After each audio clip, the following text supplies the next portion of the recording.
Hey guys, আসসালামু আলাইকুম। কেমন আছেন আপনারা সবাই? আশা করি ভালো আছেন। আমিও আপনাদের সকলের দোয়ায় ভালো আছি। চলে আসলাম নতুন একটা ভিডিও নিয়ে। আর ভিডিওর শুরুতে একটু বলে নিই, আমাদের বাসার সামনের রাস্তার পরিবেশটা একটু এরকম। কারণ রাস্তার কাজ চলছে তাই আরকি। তো যাই হোক, ফ্যামিলির সবাই মিলেই একসাথে যাচ্ছি। যেহেতু আজকে একটু হাসব্যান্ড অফিস থেকে তাড়াতাড়ি চলে এসেছে। কারণ সহসায় উনি একটু বন্ধ ছুটি সেভাবে পায় না। তো যেদিন পায় দিনটাই তো যাই হোক, আরো আমার যেহেতু সাথে বাচ্চারা ছিল এর জন্য আমার খুবই মানে কষ্ট হয়েছে। তো যাই হোক, আমার মোবাইলটা আরকি আমার হাসব্যান্ডের কাছে ছিল। সেই বাদবাকি ভিডিও গুলো করেছে। তো উনি ২ বাচ্চা নিয়ে এক রিকশাছে। আর কি বলবো, বেড়াতে আসা মানে ঘুরতে বের হওয়া মানেই বাচ্চাদের খুব আনন্দ। আর ওদের ভালো লেগেছে এই যে বিসমিল্লাতেই নেমে মানে আমাদের কিরকম যেন একটু মানে বিরক্তকর লেগেছে। আর এখানে একটা মজার কাণ্ড হয়, ব্রিজে উঠতে গিয়ে আমার এই বাচ্চা দেখেন অবস্থা। মানে ও ব্রিজে মানে ব্রিজে কি ওই যে খুব কম বের হলে বাচ্চাদের নিয়ে যাওয়া হয়। আমার বাচ্চাটা ব্রিজে উঠে মানে সে তো কান্নাকাটি অবস্থা।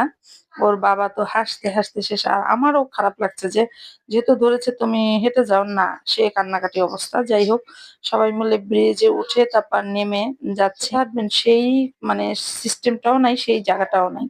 তো যাই হোক, ওই যে বললাম খুবই ব্যস্ত জায়গা। তো বের হচ্ছি, নামছি আরকি, হাঁটছি। তো হাঁটতে, হাঁটতে হাসব্যান্ডকে আবার জিজ্ঞেস করছি যে, "কোথায় যাচ্ছি আমরা?" আমার হাসব্যান্ড বলছে, আমার হাসব্যান্ডের কথা হয়েছে, "ঘুরতে এসেছো? ঘুরতে থাকো। কোথায় যাবো তা জানি না। আজকে আমরা সব খাবার ফুটপাতের থেকে খাওয়া শুরু করব।" বিশ্বাস যাবেন না, আমি ফুটপাতে যে কি খাবার দেখছি আমি কোনো খাবারই দেখছি না। তো এখানে একটা মজার কাণ্ড দেখেন, আমার মুখের এক্সপ্রেশনটা দেখেন। এখানে আসলে কি আমি আমার হাসব্যান্ড হারিয়ে ফেলেছি। হারিয়ে ফেলার কারণ হচ্ছে আমরা যখন ২ নম্বরে ওখানে আমাদের পরিবেশটা ভালো লাগেনি। তো রিক্সা করে লাভ রোডে যখন উঠছি, যেহেতু আমাদের ২ রিক্সা নিতে হয়, আমার মোবাইলগুলো তার কাছে। মানে বাটন সেট বলেন, বড় সেট বলেন সবই তার কাছে। কিন্তু টাকা আমার কাছে, উনার কাছেও।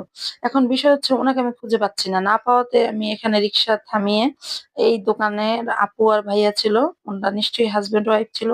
ওনাদের কাছে এসে আমি হেল্প নেই। আমি বলি, "আপু আগে আমাকে ১ প্লেট ফুচকা দেন।" যেহেতু তাকে আমি একটা অফার দেব, এখন আমি তাকে তো এট ফার্স্ট এই আগে তার কাছে আমি টাকা চাইতে পারি না, ফোন চেতে পারি না। তো ১ প্লেট ফুচকা আমি তার কাছে চাওয়ার পর আমি বলি, "আপু এখন আমাকে একটা উপকার করেন। সেটা হচ্ছে আপনি আমাকে ৳৪০ দেন।" আচ্ছা দিল, যাক ভালো কথা। "আপু আরো একটা হেল্প করেন। আপনি আমাকে একটু ফোন দিবেন? আমার হাসব্যান্ড এরকম আমি আসলে পাচ্ছি না এই ঘটনা।" যাক উনারা ফোন দিল। দেওয়ার পর হাসব্যান্ড এসেছে। উনার কাছেও আস্তা টাকা। আবার তার কাছে বলতেছে, "আপু আরেকটা হেল্প করেন। আমাকে আরো ৳৪০ দেন।" তো দেওয়ার কারণে আমার মানে নিজের কাছে লজ্জিত থাকা এবং কি বিবেকের কাছেও লাগলো। তাই আমি বললাম, "আপু আপনি আমাকে আরো ১ প্লেট ফুচকা দেন।"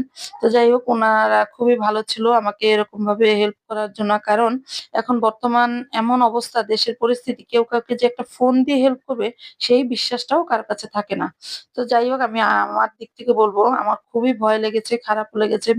টাকা আছে, টাকাটা বিষয় না। বিষয় হচ্ছে আসলে আমরা ফ্যামিলির ২ জন মানে সবাই মানে একেকজন একেক সাইডে ছিলাম, মানে কিরকম যেন লেগেছে। আর যেহেতু লাভ রোড, এটা খুবই একটু দূর জায়গা আমার বাসা থেকে। তো আমি এই জায়গায় জাস্ট হাসব্যান্ড এর সাথে একবার এসেছি আর এইবার এসেছি। সেই ক্ষেত্রে আরকি। তো সবাইকেই বলি কম বেশি যেখানেই যান, মোবাইল ব্যালেন্স, মোবাইল এবং প্লাস আপনার সাথে টাকা। এই ২ টা জিনিস থাকলে আর কোন সমস্যা থাকবে না। তো যাই হোক, অনেক কথা বলে ফেললাম। আর ওই যে বললাম একটু রাগারাগি, একটু সবকিছু নিয়ে আরকি মন খারাপ ছিল। কিন্তু এখানে আমার হাসব্যান্ডের আমার ছেলের আরকি একটা বিষয়, সে পিজ্জা খাবে। সে এগুলো কিছুই খাবে না। কিন্তু একটু তো সময় দিতে হবে, না? ছেলে আমাকে মোটেও সময় দিচ্ছে না। তো যাই হোক, সবকিছু মিলিয়ে বাচ্চারা খুবই খুশি। বিশেষ করে আমার মেয়েগুলো। মানে ওই যে সেদিন তাদের রেখে খেয়েছি। তো যাই হোক, আর বাচ্চাদের খুশি, আমার খুশি। আর কি বলবো? এখান থেকে খাওয়া-দাওয়া শেষ করে আমরা শেষ পর্যন্ত যাই কাবাবের দোকানে।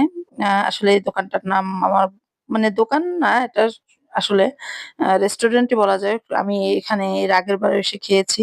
খুবই পরিষ্কার এবং কি আমার খুবই ভালো লেগেছে। আর কোনো ঝুট-ঝঞ্ঝাট নাই। মানে একদম রাস্তার সাথে, মেইন রাস্তার সাথে নিরিবিলি। আর সবাই এই তো নিরিবিলিভাবে বসে আছি। কখন আসবে খাবার আর কখন আমরা খাবো। তো খাবার যেহেতু অর্ডার দিয়েছি, একটু তো লেট হবেই। আর যেহেতু কাবাবের বিষয়, কাবাব মানে পুনরায় আবার গরম করবে, তারপর ডেকোরেশন করে তারপর তো দিবে। তো যাই হোক এক পর্যায়ে এখানে আমরা কাবাবটা খাই আর ভালোই লাগে। আর একেকজনের মুখের এক্সপ্রেশন দেখে আমার মানে কি বলবো?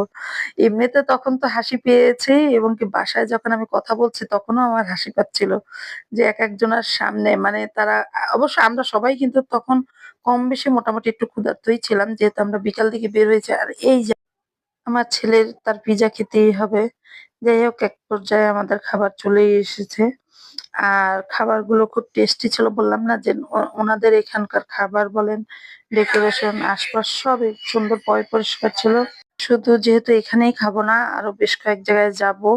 আর ওই যে বললাম যে আমরা বের হলে মানে যেহেতু সেভাবে সে ছুটি পায় না, যেদিন সে ছুটি পায় সেই ছুটিটাই আমরা কাজে লাগিয়ে ফেলি। যেহেতু সেভাবে বের হওয়া হয় না। এখানে খাওয়া-দাওয়াটা শেষ করে আমরা ছেলেকে পিজ্জা খাওয়াতে নেবো। পিজ্জা খাওয়ানো শেষ করার পর রাতে আমরা যেকোনো একটা হয়তো ভারী খাবার খেয়ে তারপর বাসায় যাবো। তো যাই হোক এখানের খাবারটা খুবই টেস্টিফুল ছিল, ছিল, ভালো লেগেছে। বাচ্চাদেরও খুব ভালো লেগেছে। আর আর দেখি এখন এখান থেকে আসলে পিজ্জাটা কোথায় নিয়ে যায় আমার হাসব্যান্ড খাওয়ানোর জন্য। তো আর কি বলবো খুবই ভালো লাগছে, মজা লাগছে। আর আমার কিন্তু এরকম বাসার কাজে মানে ব্যস্ত থাকার ভিতরে যখন এরকম টাইম দেয় আমার হাসব্যান্ড কিংবা আমরা সবাই যখন একসাথে বাহিরে বের হই আমার কিন্তু খুবই ভালো লাগে। মানে আমার যদি মন খারাপ থাকেও কিংবা মানসিক কোনো সমস্যা থাকে, টেনশন থাকে সেটাও মনে হয় যেন মানে দূর হয়ে যায়। এটা সবার ক্ষেত্রেই হওয়াটা উচিত এবং কি দরকার যাই হোক। আর কি বলবো আমি আমার বিষয়টা আরকি বললাম। তো আজকের ভিডিওটা এই পর্যন্তই। ভালো লাগলে সবাই লাইক, কমেন্ট, শেয়ার করবেন। দ্বিতীয় পার্টটা দেখার আমন্ত্রণ রইলো। সবাই ভালো থাকবেন। আজকের মতো এই পর্যন্তই। আল্লাহ